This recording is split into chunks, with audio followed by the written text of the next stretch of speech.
Hey guys, this is Carl from TechLingo, and we got with us here the Huawei MateBook 13, which is a really nice looking laptop. So nice in fact that it kind of looks just like the Apple MacBook laptops. But there are still some key differences that I would like to point out in this particular video. So if you're new here, don't forget to hit that subscribe button as well as the bell icon to stay notified of videos just like this one, and hopefully will help you decide whether or not the Huawei MateBook 13 is the right laptop for you. Let's get started with our full review.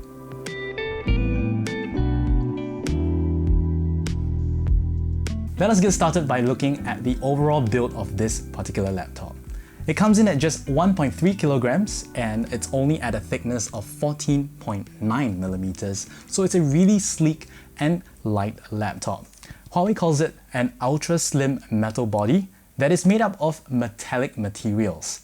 Now, I've tried holding this laptop with one hand and it feels quite rigid, so it definitely doesn't warp even though I'm holding it just like this.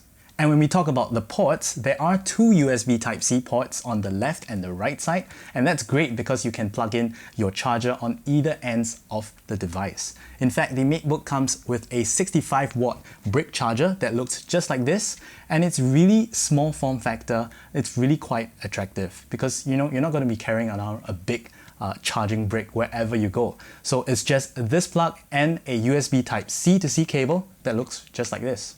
There's also a headphone jack on the left side of the device next to the charging port. So let's go right in to see the laptop. And we'd like to first point out about the power button, which doubles up as a fingerprint sensor. Now, what's great about this is that we realized even with the laptop turned off, I can just use that same finger that has been registered with the fingerprint, and the moment I turn it on, it will unlock you directly to the operating system. So all you need to do is just to use that same finger that you've registered your fingerprint with and turn on the power button at the same time, and you're magically unlocked directly in, even though your computer is in sleep mode or whether it's powered off. Now let's talk a little bit about the keyboard typing experience. It has been really comfortable. We really enjoy typing on this particular keyboard because the keys do have quite a decent amount of travel to it. In fact, I wrote this review entirely using the MateBook 13 and I felt that the overall feel was really comfortable. I think a lot of other laptops, even the MacBook, they used to have butterfly keys and you don't really get that same amount of travel, but not for the MateBook 13. You have pretty good decent travel and it's really comfortable to type on. So just below the keyboard is the trackpad, and I must say that it is pretty wide enough so that I can drag things across the screen with just one flick of the finger, which is great. There are also gestures supported, so whether you're using 2 fingers, 3 fingers, or even 4 fingers, everything works on the MateBook 13's trackpad. But unfortunately, we did find that perhaps the touchpad is not as accurate as I would like. In terms of the sensitivity. So sometimes when I'm tapping things or I'm dragging things around the corner, I don't really feel that it's as good. And especially on the MateBook 13, the haptic feedback you get when you're clicking, left click or right click is definitely not as satisfying as a lot of the other laptops out there. Now let's move on to talk a little bit more about the screen of the MateBook 13. You have a 13.3-inch 2K IPS display, and to be exact, it's 2160 by 1440 resolution. And there are really some thin bezels on the corners of the display, which makes it look really beautiful. In fact, it's up to, I think, 4.4 millimeters thin.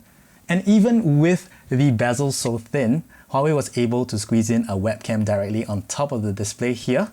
And I'm coming to you live from the MateBook 13's built-in webcam as well as the built-in microphone to hopefully give you a sense of how it looks like and how it sounds like on the MateBook 13.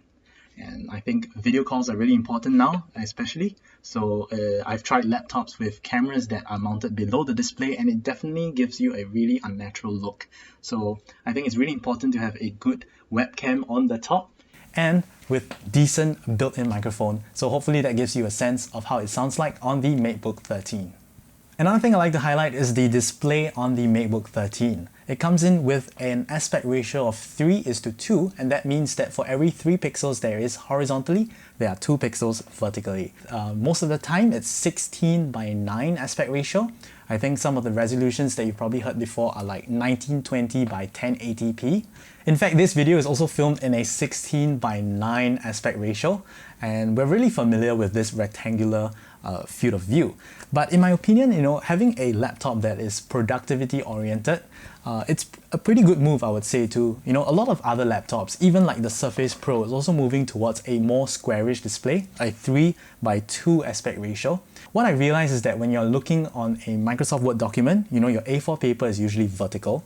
It doesn't really make sense if you are, viewing your document in just this tiny field of view, 16:9. But if you were working on a 3:2 display, just like the MateBook 13 here, from a rectangular-ish, now it comes a little bit more squarish, and you get to see more text without having to keep scrolling up and down.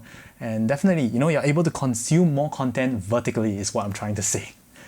Another great thing about having a display like a lot of Windows laptops is that the display works as a touchscreen as well. In fact, the MateBook 13 works pretty well. I think when we are scrolling or when we are pinching to zoom or any gestures, multi-touch gestures, everything has been really responsive on the MateBook 13's touchscreen display. So we're really happy with that as well. But unfortunately, something that I'm not too happy with is the color accuracy on this particular display.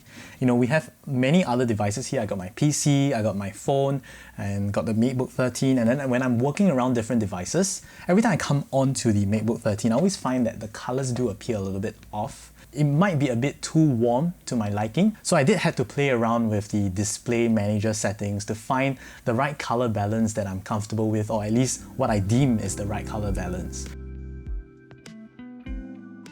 Now let's talk about the laptop's performance. We've been using this device for about 3 to 4 weeks now, and it's overall a pretty smooth experience, I must say. Casual web browsing on a Google Chrome browser, or even navigating through multiple productivity apps. We didn't have any issues with that. Everything was pretty smooth. In fact, the MateBook 13 model here in Singapore comes with 512 gigabytes of storage space, as well as 16 gigs of RAM. So it's definitely going to be quite sufficient for some of your multitasking and switching between apps. And now when we look at the bottom of the device here, there are two bottom firing speakers here on the left and the right side. And I must say it just performs pretty averagely. The vocals on music, they do sound good, but I still feel that it's lacking in a little bit of like the low-mid frequencies. I think I'm someone who really appreciates having good audio quality speakers for any device that I use. Maybe I am too straightforward person, and you can tell it's crossing the line. And lastly, we're going to talk about the battery performance of the MateBook 13 with the included 65-watt charging adapter. In our testing, we were able to charge the laptop from 10% to 100% in about 2 hours or so that's pretty fast. In fact, Huawei says that this particular laptop is rated for up to 9 hours of productivity use. I think in our testing, we were able to obtain easily about 7 to 8 hours of use. And overall, it's been a great experience with the MateBook 13. Now in conclusion, I do feel that the Huawei MateBook 13 is a laptop that is worth considering because we've mentioned a lot about how it looks like a MacBook. In fact, it would be a great alternative if you need a device that supports Windows, but you still want to have that look and feel of the MacBook Pro.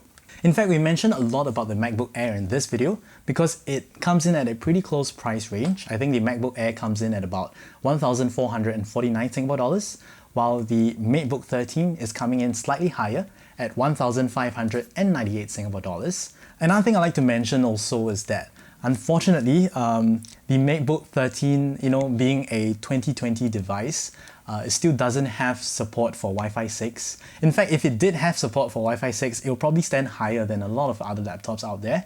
And even though consumers have not already shifted yet to, let's say, the Wi-Fi 6 routers, I think it's good to know that, for all the new devices that you're purchasing now from here onwards, like your smartphones or your laptop, I think it'd be great to have them support Wi-Fi 6 as well. So that when you actually do get your new Wi-Fi 6 router, all your devices will be able to support Wi-Fi 6 speeds at the same time. So if you're looking to get hold of the Huawei MateBook 13, it's already available in Singapore once again at about 1,598 Singapore dollars. It's available only in space grey, like the one that we have here. You can get it from all the Huawei concept stores in Singapore, as well as some major consumer electronics stores. And if you're looking to buy it online, you can get it from Lazada or even Shopee. All the links are in the description below. We hope you've enjoyed our full review of the Huawei MateBook 13. Feel free to leave your comments or suggestions down in the comment section below. And don't forget to hit the subscribe button as well as the bell icon to stay notified of our future videos just like this one. This is Kyle, signing off.